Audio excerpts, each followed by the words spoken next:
So I think at the introduction, I said I was doing skier squats where you come down, pressure, come up, and then I've overdone it, okay? So this is a new one.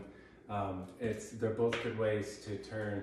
I'm gonna call this the outside under, okay? So what's gonna happen is we're gonna ski our outside ski under by rotating the knees further. That takes it under the body and moves the ski under until we get on the new edge, okay? So I'm skiing the outside ski under, and then we're gonna extend on the outside leg.